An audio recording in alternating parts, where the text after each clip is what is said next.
Hello everyone, welcome to खुशी की दुनिया। खुशी की दुनिया में आपका बहुत बहुत स्वागत है। आजकल लोगों के अंदर डिप्रेशन की फीलिंग और सोसाइटल टेंडेंसी बढ़ती ही जा रही है। और ये बढ़ती तेजी से बढ़ने का रीजन आए दिन कहीं ना कहीं खबरें को सुनने मिलती रहती है ये चीज़ का।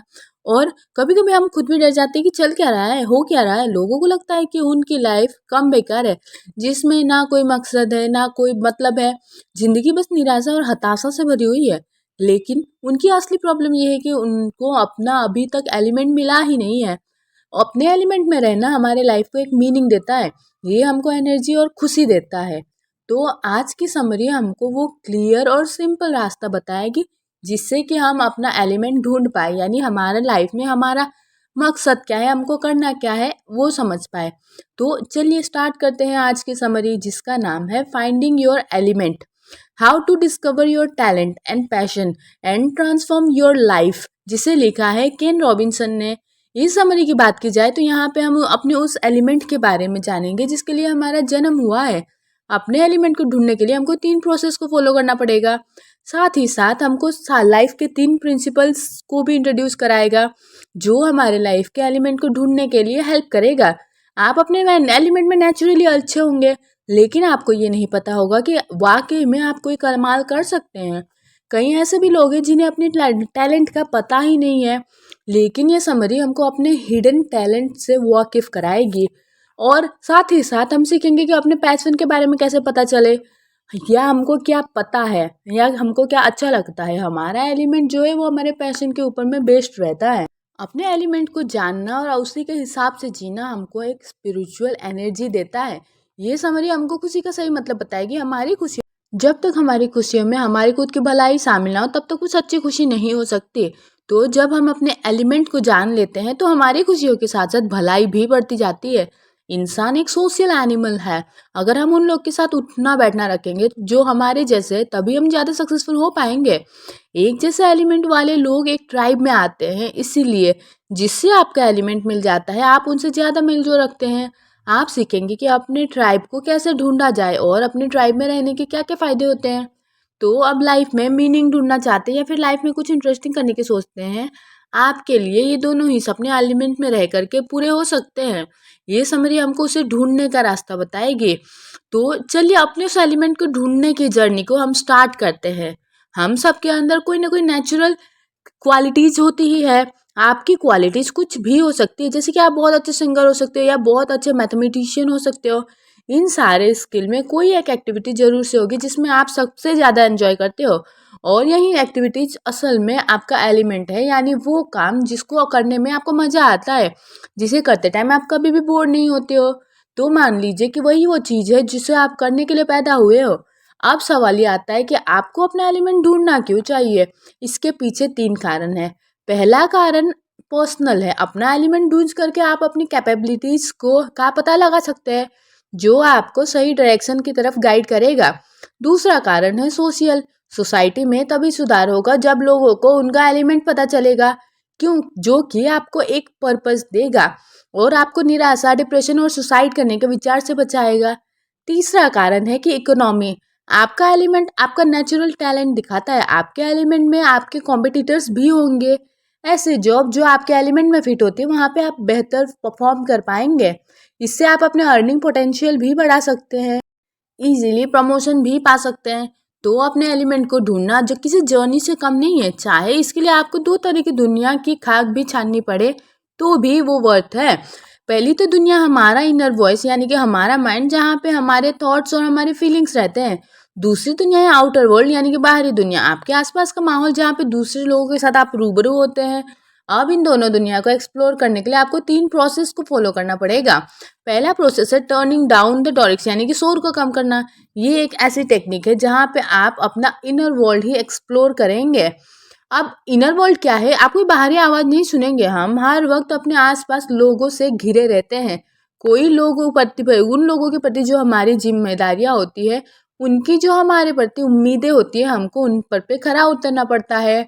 तो लेकिन यहाँ पे हम अपना एलिमेंट पाने से डिस्ट्रैक्ट कर सकते हैं। जैसे एक और डिस्ट्रैक्शन है इन्फॉर्मेशन, यानी कि जानकारी। आज इंटरनेट की वजह से दुनिया बहुत छोटी हो गई है। हम डेली इंटरनेट में आए दिन कुछ कुछ न्यूज़ सुनते रहते हैं। कोई भी इंफॉर्मेशन हो पलक झपकते ही हाजिर की जा सकती है। तो ऐसे में हम खुद पे फोकस करने के बजाय इंफॉर्मेशन के इस जाल में भटक सकते हैं। टर्निंग डाउन द नॉइज का मतलब है अपने लाइफ में सारे डिस्ट्रैक्शन को दूर रखना। लेकिन आप ये करेंगे कैसे? इसके लिए आप मेडिटेशन की हेल्प ले सकते हैं, जो आपके माइंड को एकदम क्लियर कर देगा ताकि आप खुद पे ज़्यादा फोकस कर पाए। मेडिटेशन के लिए आपको बहुत ज़्यादा कोई पॉज नहीं बनाना या जंगल में जाने की तो बिल्कुल ज़रूरत नहीं है।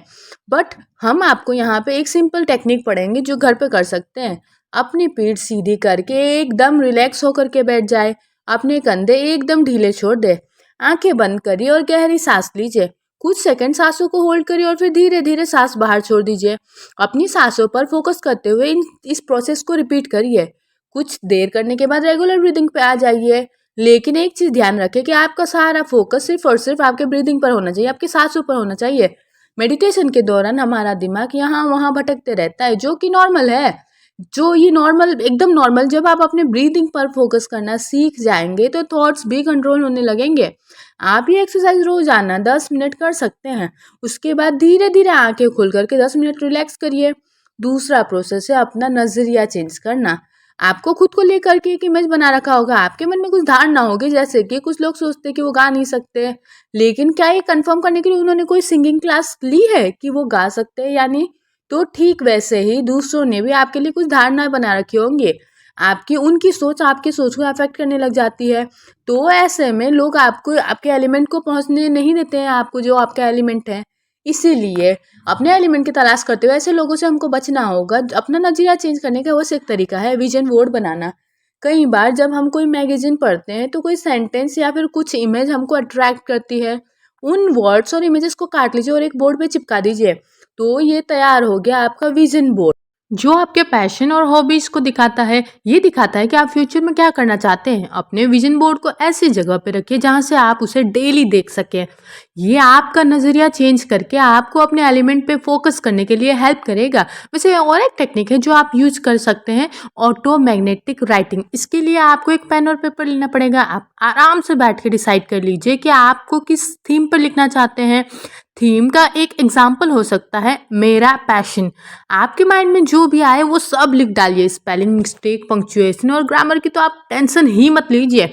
5 मिनट तक बिना रुके लिखते रहिए। एंड में आपके पास आपके पर्सनल थॉट से भरे एक डॉक्यूमेंट होगा, इसे पूरा पढ़े और जो भी आपको इम्पोर्टेंट लगे उसे पूरा हाईलाइट कर दीजिए। जैसे कि जूली कैनफो एक ऑथर है जो ऑटोमेटिक राइटिंग अलग तरह से यूज करती है। हर सुबह उठने के बाद में वो पहला काम ये करती है कि जो भी उसके मन में आते है उसे लिख लेती है। उनके ऑटोमेटिक राइटिंग की कोई भी थीम नहीं होती। जूली ये इसीलिए करती है ताकि उसके माइंडसेट से रैंडम थॉट्स निकल जाए। फिर उसके बाद में वो अपने दिन भर के काम पे ठीक से फोकस कर पाती है। इस टाइप के राइटिंग में जब आप सब कुछ लिख लेते हैं उसके बाद आपको पेपर नहीं देखना है। जी हाँ, अपने आप एलिमेंट को ढूंढने का आपका दूसरा प्रोसेस होगा कि आप कोशिश करते रहिए, यानी कि आप आउटर वर्ल्ड को एक्सप्लोर करिए। नए लोगों से मिलो, नई एक्टिविटीज करो, नए एक्टिविटीज को ट्राई करो, वरना आप कभी भी अपने एलिमेंट तक पहुंच ही नहीं पाएंगे। इन सारे प्रोसेस को फॉलो करने से पहले आपको 3 रूल्स को भी फॉलो करना पड़ेगा, जानना पड़ेगा। ये प्रिंसिपल है, ये 3 रूल्स है कि जो आपको अपने प्रिंसिपल्स को खोजने में, अपने एलिमेंट को खोजने में गाइड करेगा। तो अपने एलिमेंट को फेस करने में हेल्प करेंगे जो हमारे सामने में आएंगे। तो पहला प्रिंसिपल है कि आपकी लाइफ यूनिक है। इससे पहले आपकी जैसी लाइफ किसी ने जिया ही नहीं और ना ही कोई आपकी जैसी लाइफ जीने वाला है। तो दूसरा प्रिंसिपल है कि आप अपनी लाइफ खुद क्रिएट करते हैं। क्रिएटिविटी और इमेजिनेशन ऐसी चीजें हैं जो इंसान को जानवरों से डिफरेंट बनाता है। हम सब खुद की स्किल को यूज करते हैं। आप अपनी इमेजिनेशन और क्रिएटिविटी को यूज करके अपनी लाइफ को शेप दे सकते हैं। तीसरा प्रिंसिपल है कि लाइफ के बारे में कुछ भी डिसाइड नहीं, कुछ भी प्लान नहीं किया जा सकता पहले से ही। लाइफ अनइमेजिनेबल है। तो हमारे लाइफ इस बेसिस पे बनी है कि हम अपनी डेली लाइफ के अलग अलग सिचुएशन को कैसे रेस्पॉन्ड करते हैं। इसका बेस्ट एग्जांपल है डेविड की लाइफ। तो डेविड अपने लाइफ में, जैसे डेविड शुरुआत में ही एक सेल्स पर्सन नहीं थे, वो पहले एक मैनेजमेंट स्किल में काम करते थे और उनका सेल्स करियर तो तब स्टार्ट हुआ था जब उन्होंने स्पॉटलिंग में कुकिंग स्टॉव बेचना स्टार्ट किया। जैसे कि वो कुकिंग डिपार्टमेंट में थे तो उन्होंने स्टार्ट किया एक कुकिंग स्टॉव बेचना। तो कुकिंग स्टॉव बेचते हुए उन्होंने एक सेल्स मैनुअल लिखा था जो कि बाद में बेस्ट सेल्समैन के तौर पे पब्लिश हुआ, उनका सेल्समैन पब्लिश होने के बाद में लंदन के एक एडवर्टाइजिंग एजेंसी ने उनको हायर कर लिया। इस फील्ड में डेविड को खूब सारी सक्सेस मिली। बाद में वो एक सर्वे ऑर्गेनाइजेशन पे काम करने के लिए अमेरिका चले गए। उसके बाद में वर्ल्ड वॉर सेकेंड के दौरान उन्होंने ब्रिटिश इंग्लैंड सर्विस को ज्वाइन कर लिया। जब ये वॉर खत्म हुआ तो वो किसान बन गए। 10 सालों तक किसान डेविड अमेरिका के ईस्ट फॉर्म में फार्मिंग कम्युनिकेशन में काम कर रहे थे। उसके बाद वो लॉ वापस आए और फिर मेथड एडवर्टाइजिंग एजेंसी को ज्वाइन किया। 20 सालों तक उन्होंने इस एजेंसी पे काम करके दुनिया की नंबर 1 लीडिंग एडवर्टाइजिंग कंपनी बना दिया उस कंपनी को। अब ये कहानी का मतलब ये तो नहीं है कि आपको अपनी लाइफ प्लान नहीं करनी चाहिए, बट लॉन्ग टर्म गोल्स हमको उस चीज़ पे फोकस करने के लिए हेल्प करेगा जो हमारी लाइफ के सबसे ज़्यादा इम्पोर्टेंट है। साथ ही प्लानिंग ही उतनी ही ज़रूरी है जो ताकि हम अपने शॉर्ट टर्म गोल्स को भी अचीव कर ले। और इसके साथ हम अगले सवाल का जवाब जानते हैं। अब अगला जानते हैं, what are you good at. अब हमारा एलिमेंट हमारे एटीट्यूड और हमारी एबिलिटीज से तय होता है कि जिसका एटीट्यूड वो नेचुरल टैलेंट होता है। किसी का भी एटीट्यूड जिसके साथ में आप जन्मे हुए हों, नेचुरल टैलेंट उसको कहा जाता है। ये एबिलिटीज के लिए एजुकेशन और प्रैक्टिस की ज़रूरत पड़ती है। जैसे कि डेरेक एक बच्चा है जिसके अंदर में मशीनरी को हैंडल करने का एक एटीट्यूड है। 10 साल की उम्र से ही वो मोटरसाइकिल के इंजन खोल करके देखता था कि वो कैसे काम करता है और फिर वो उस इंजन को वापस से जोड़ भी देता था। कुछ ही महीने बाद उसने भाई के मोटरसाइकिल को रिपेयर करना सीख लिया था। फिर उसने कार इंजन पर हाथ आजमाना स्टार्ट किया। यानी कि 13 साल की उम्र में डेनिक हर टाइप की गाड़ी के इंजन को ठीक कर लेता था। डेरिक ने इंजन ठीक करने की इस एबिलिटी के लिए अपने एटीट्यूड को यूज किया था, लेकिन उसकी ये एटीट्यूड अब उसके एक्सपीरियंस की वजह से अभी भी लिमिटेड ही थी। जैसे एग्जाम्पल के तौर पे वो प्लेन का इंजन ठीक नहीं कर सकता था क्योंकि वो देखने का उसे कभी मौका ही नहीं मिला था। इसके लिए उसको प्रैक्टिस करने की जरूरत पड़ती थी, तभी वो सीख पाता था प्लेन के इंजन को ठीक करना।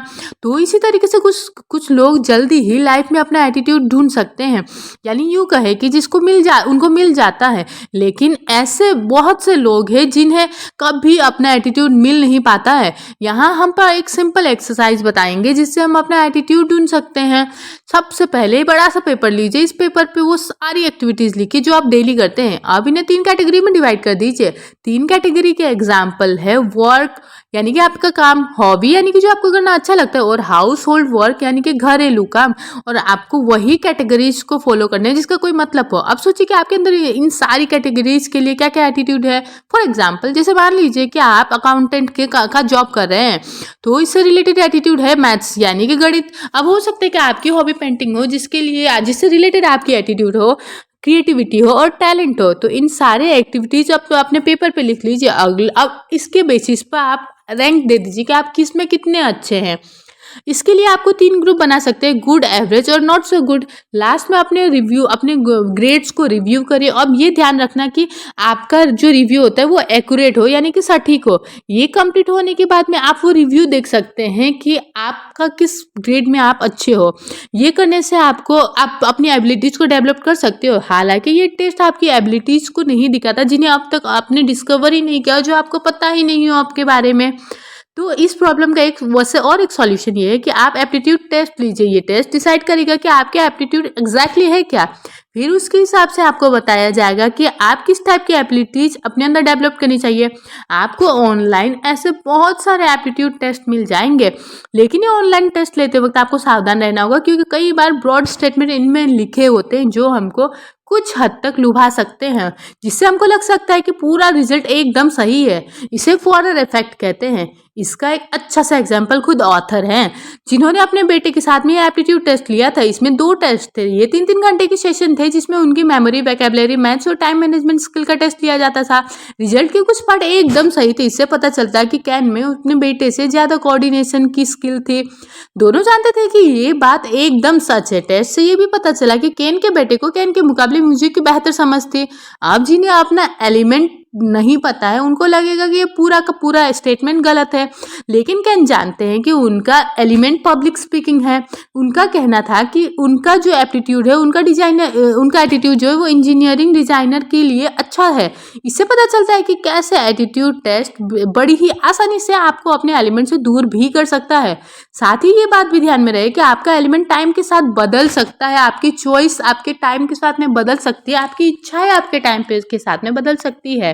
टाइम के साथ जो एप्टीट्यूड आपको पसंद या ना पसंद हो उसको आप चेंज कर सकते हो। आपका एप्टीट्यूड आपको अलग अलग फील्ड में भी लेके जा सकता है। जैसे एलिजाबेथ को ही देख लीजिए, बचपन से वो पेंटिंग के लिए बहुत ही टैलेंटेड थी, यानी कि ये कहा जा सकता था कि उसके अंदर क्रिएटिविटी का एटीट्यूड था।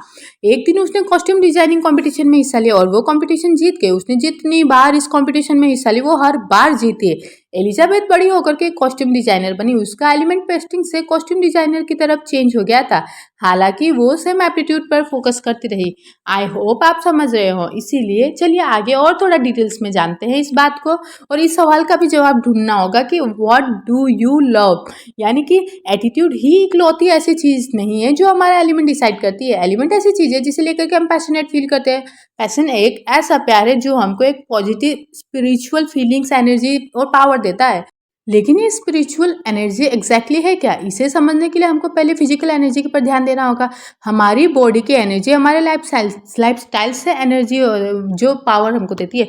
कुछ खास तरीके के लाइफस्टाइल जैसे कि फूड हमको एनर्जी कम या ज़्यादा कर सकती है। नींद पूरी लेने से भी हमारी फिजिकल एनर्जी बढ़ सकती है। स्पिरिचुअल एनर्जी इसी तरीके से काम करता है। जैसे एग्जाम्पल के लिए लियोन एक रॉक बैंड में वो दोनों एक रॉक बैंड के लिए परफॉर्म करते थे और दिन खत्म होने पर वो थका हारा घर लौटता था।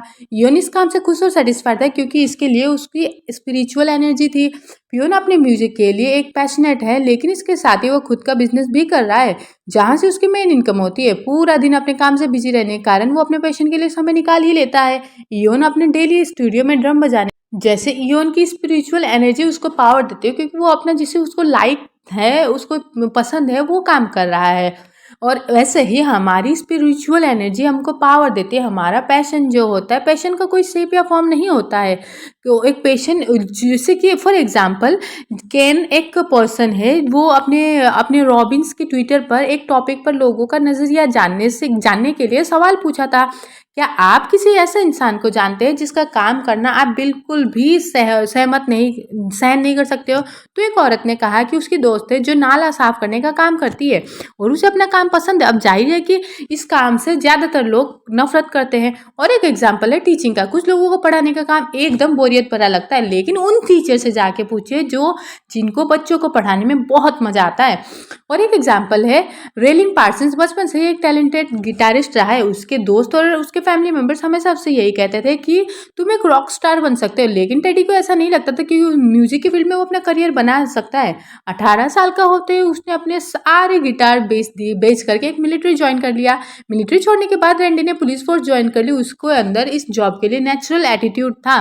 रैंडम की इस सुपीरियर उसने साथ काम करना पसंद करते उसको लगातार प्रमोशन मिलता ही गया, लेकिन रैंडी इस बात से भी खुश नहीं था। जो काम वो कर रहा था उसको उस पर सच्ची खुशी कभी नहीं मिली। उसको हमेशा खालीपन महसूस हुआ। एक दिन उसने वापस से म्यूजिक के वापस जाने का डिसीजन लिया, लेकिन इस बार वो गिटार बजाना नहीं बल्कि बनाना चाहता था। रैंडी ने स्टोर से कुछ टूल्स खरीदे। वो अपने बेसमेंट में गया और गिटार बनाने की प्रैक्टिस करता रहा। 2 सालों तक उसने अपने बेसमेंट पे काम किया और गिटार बजाना सीख गया। गिटार बनाना सीखा। उन 2 सालों में उसने अपना एक भी गिटार नहीं बेचा। फिर उसके बाद में एक फेमस गिटार बनाने वाले आदमी बोझ से हुई थी। बोझ को रैंडी का पैशन देकर के बहुत अच्छा लगा। उसने डिसाइड किया कि वो रैंडी को गिटार बनाना सिखाएगा। अब क्योंकि रैंडी पहले गिटार बजाता था, इसीलिए उसको बोझ के इंस्ट्रक्शन समझ आने में कोई दिक्कत नहीं हुई। उसके बाद में बोझ के अंडर में 1 साल की ट्रेनिंग लेने के बाद में रैंडी खुद का स्टोर खोला। धीरे धीरे उसका बिजनेस चल निकला और आज उसका स्टोर पार्सन गिटार पूरी दुनिया में फेमस है। कई फेमस रॉक स्टार इस गैंगस्टार उनके गिटार रेड्डी के इस क्लाइंट हैं। शायद रेड्डी की तरह ही आप भी शुरुआत में अपना पैसा ना ढूंढ पाए, लेकिन इसका ये मतलब नहीं कि आप हार मान लो। कुछ लोग सोचते रह जाते कि उनका पैशन क्या है। शायद ही कोई इंसान हो जिसका पैशन ना हो, और अगर इसका ऐसा कोई है तो जरूर उसका मेंटल प्रॉब्लम होगी उस पर्सन को, जैसे साइकोपैथी या फिर सोशियोपैथी। कुछ लोग ऐसी चीज़ें करना पसंद करते हैं जिसमें वो एक्सपर्ट नहीं है, लेकिन आमतौर तक ये प्रॉब्लम की बात नहीं है। कई बार केसेस में देखा गया है कि कोई पैशन एटीट्यूड से ज़्यादा पावरफुल बन जाता है। वो इसीलिए क्योंकि पैशन हमको बहुत ही ज़्यादा कड़ी मेहनत करने के लिए मोटिवेट करता है। पैशन हमको और भी ज़्यादा क्रिएटिव बना सकता है। कई लोग ये सोच कर परेशान होते हैं कि उन्हें अपना एलिमेंट कब मिलेगा। इसे समझाने के लिए हम कह सकते हैं कि अपने एलिमेंट को ढूंढना प्यार में पड़ने जैसा है। अगर वो आपको मिल गया तो आपकी पूरी लाइफ वो चेंज कर देगा और आपको एक तरीके का सुकून, सेटिस्फेक्शन फील होगा। आपका पैशन क्या है ये जानने के लिए उसे ढूंढे। जिस एक्सरसाइज की हेल्प से आपको अपना एटीट्यूड मिला था वही एक्सरसाइज यूज कर ले। फिर से याद कि अब आप अपनी सारी कैटेगरीज की लिस्ट बने और इन कैटेगरीज को 3 न्यू ग्रुप्स के में डिवाइड कर दे। अब इन कैटेगरी को 3 नए ग्रुप में डिवाइड कर लीजिए। ये नई ग्रुप है थिंक यू एंजॉय, यानी कि वो काम जिन्हें आपको करना पसंद है। Things you don't mind doing, यानी कि जिनको करने में आपको कोई आपत्ति नहीं है। और the things which you don't like, यानी जिन्हें करना आपको बिल्कुल पसंद नहीं है। एक बार फिर से पहले ग्रुप पे फोकस। अब ये एक्टिविटीज की जिसको लेकर के आप सबसे ज्यादा पैशनेट फील करते हैं। कुछ सवाल अपने पैशन को और भी क्लियर करने के लिए कि खुद से पूछ लीजिए, आप जो चीज़ आपको एंजॉय करते हैं उसमें आपको एग्जैक्टली क्या अच्छा लगता है। क्या उस एक्टिविटीज को करने का कोई और भी तरीका है? जो चीज़ आप एंजॉय नहीं करते हो क्यों नहीं करते हो, और जिसको ज़्यादा मज़ेदार बनाने के लिए आप और क्या कर सकते हो, इन सब के बारे में सोचना शुरू करें। वैसे इसी के साथ में अगला सवाल बिल्कुल तैयार है, उसके लिए हमको सोचना भी होगा और बिल्कुल एक्टिविटी उस पर करनी भी होगी। और ये सवाल है व्हाट मेक्स यू हैप्पी, यानी कि अगर आपको क्या है जो खुश करता है। अगर आप लोगों से कहें कि पूछे कि उन्हें लाइफ में क्या चाहिए, तो कुछ लोग कहेंगे कि खुशी, कुछ लोग कहेंगे कि अपने जॉब में सक्सेसफुल होना उनका सपना है, या फिर कि हैप्पी फैमिली उसका सपना है। लेकिन ये उनको किस लिए चाहिए? क्योंकि उनको इसलिए इस चीज़ों से खुशी मिलती है। बट अफसोस आज के ज़माने में ये सब चीज़ें में खुशी, आज लोग पहले से कई ज़्यादा अमीर है और आज टेक्नोलॉजी ने हमारी लाइफ पहले से बहुत ज़्यादा ईजी कर दी है। लेकिन उसी मात्रा में डिप्रेशन और सुसाइडल टेंडेंसी भी बढ़ती जा रही है। आज लोग सक्सेसफुल तो है लेकिन खुश नहीं है। इसकी एक वजह हो सकती है कि लोग गलत जगह पर खुशी ढूंढ रहे हैं। हमें से ज़्यादातर लोगों को लगता है कि पैसे से हम हर सुख, हर खुशी खरीद सकते हैं, लेकिन क्या ये वाकई में सही है? नहीं। यूएस में उन लोगों से स्टडी की गई जिनके पास में $10 मिलियन से भी ज़्यादा पैसे हैं। इस सर्वे से पता चला कि वो ज़्यादातर लोगों का यही मानना था कि पैसा प्रॉब्लम सॉल्व करने के बजाय और बढ़ाता है, यानी पैसा अपने साथ में कई तरीके की परेशानियां लेके आता है। इसीलिए खुशी तपाने का जरिया तो ये हो ही नहीं सकता। लेकिन और एक सवाल खड़ा होता है, खुशी आखिर है क्या और उसे बढ़ाया कैसे जा सकता है? तो सोनजा योग एक साइकोलॉजिस्ट है जिनका कहना है कि खुशी कोई टेम्परेरी इमोशन नहीं है, बल्कि ये तो लास्टिंग भावना है जो दिखाती है कि आपकी लाइफ अच्छी चल रही है। ऐसा कोई मौका याद करिए जो जब आपको वाकई में बड़ी खुशी हुई हो, शायद जब आपको अवार्ड मिला या फिर शायद आपने ऑनलाइन कोई गेम जीता था। लेकिन खुशी की फीलिंग टेम्परेरी होती है। जब आपके साथ में कुछ अच्छा होता है तो आप खुश हो जाते हैं, लेकिन सच्ची और लंबी समय तक रहने वाली खुशी आपको तभी मिलेगी जब आप अपने एलिमेंट में होंगे। जैसे कि यास्मीन हिलाल एक प्रोफेशनल बास्केटबॉल प्लेयर है जो करीब 1 दशक से इजिप्शियन टीम के लिए बास्केटबॉल खेल रही है। इतना ही नहीं, वो बेहद स्किल बायोमेट्रिक इंजीनियर भी है। उसकी लाइफ का एक दौर ऐसा भी था जब वो इस फील्ड में बहुत ही सक्सेसफुल रही थी। यास्मीन को ये दोनों काम पसंद है, बास्केटबॉल खेलना और बायोमेडिकल इंजीनियरिंग से भी उसको गेम्स को जीत करके जैसे फीलिंग मिलती है उतनी नई मशीन बना करके भी मिलती है। हालांकि ये दोनों फील्ड में यास्मीन की लाइफ को लंबे समय तक रहने वाली खुशी नहीं दे पाई, लेकिन इसके बाद वो बावजूद अपने लाइफ को लेकर के काफ़ी हद तक सेटिस्फाइड है। एक दिन कुछ गरीब बच्चों ने उस यास्मीन से पैसे मांगे और यास्मीन ने तरस खा करके उनको पैसे दे दिए, लेकिन वो और पैसे मांगने लगे। उस वक्त यास्मीन के पास में और पैसे नहीं थे, इसलिए उसने वादा किया कि वो उन्हें अगले दिन और पैसे देगी। इस घटना का यास्मीन पर बहुत असर पड़ा। उसके आस पड़ोस में ना जाने कितने ही गरीब और लाचार लोग थे, लेकिन यास्मीन का ध्यान कभी भी उनकी तरफ गया ही नहीं था। वो हमेशा अपने करियर में बिजी रहती थी। तभी उसको एहसास हुआ कि वो कितनी लकी है जो उसके पेरेंट्स ने उसे कंफर्टेबल लाइफ दी, एजुकेशन दी, उसे इस लायक बनाया कि वो अपने पैरों पर खड़ी हो सके। उसने गरीब बच्चे पर बड़ा तरस आया था, उस दिन जो सड़कों पे भीख मांग रहे थे। इससे वो एक्सपायर हो गए और उसने एक चैरिटी फाउंडेशन की शुरुआत की जिसका नाम था तलीदा फाउंडेशन। इस फाउंडेशन का गोल था गरीब बच्चों को पढ़ा लिखा करके बड़ा बनाना, जिसके लिए स्कूल की फीस दी जा सकी है। यास्मीन इन बच्चों को फ्री कैरेक्टर बिल्डिंग प्रोग्राम और आर्ट क्लास भी प्रोवाइड कराते थे। तो ये था यास्मीन का एलिमेंट जो उसे तलिंदा फाउंडेशन में मिला था। जब वो इंजीनियरिंग फील्ड में काम करती थी, उस वक्त भी उसका मन बच्चों की मदद का ख्याल आता था। फाउंडेशन खोलने के 3 महीने बाद ही उसने अपनी जॉब छोड़ दी। अब उसका सारा फोकस फुल टाइम चैरिटी पर था। ये काम उसके लिए इतना सुकून भरा था कि इसका पूरा होने का उसका एहसास होता था। सिर्फ खुशी पर फोकस करना काफ़ी नहीं है। हो सकता है कि आप अपनी लाइफ में बहुत सारी एक्टिविटीज एंजॉय कर रहे होंगे, लेकिन फिर भी आपको अंदर से खालीपन का एहसास होता है। इसके बजाय आप खुशी को अपनी वेलबींग की तरह देखें। वेलबींग को हम 5 कैटेगरी में डिवाइड कर सकते हैं। इनमें से एक भी कैटेगरी में वीक परफॉर्मेंस आपके ऊपर एक नेगेटिव परफॉर्मेंस का इम्पैक्ट डालती है।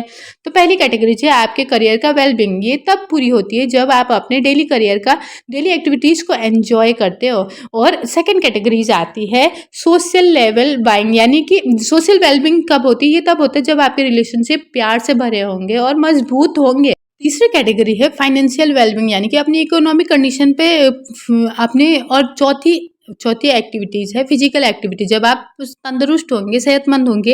और पांचवी एक्टिविटीज़ है कम्युनिटी वेलबींग, यानी कि हमारे आसपास जो हमको प्यार और रेस्पेक्ट दे। आपको सच्ची खुशी तभी मिलेगी जब आप इन 5 कैटेगरी को पूरा करेंगे। बहुत से लोग तर्क करते हैं कि उनकी खुशी उनके कंट्रोल से बाहर है, लेकिन ऐसा नहीं है।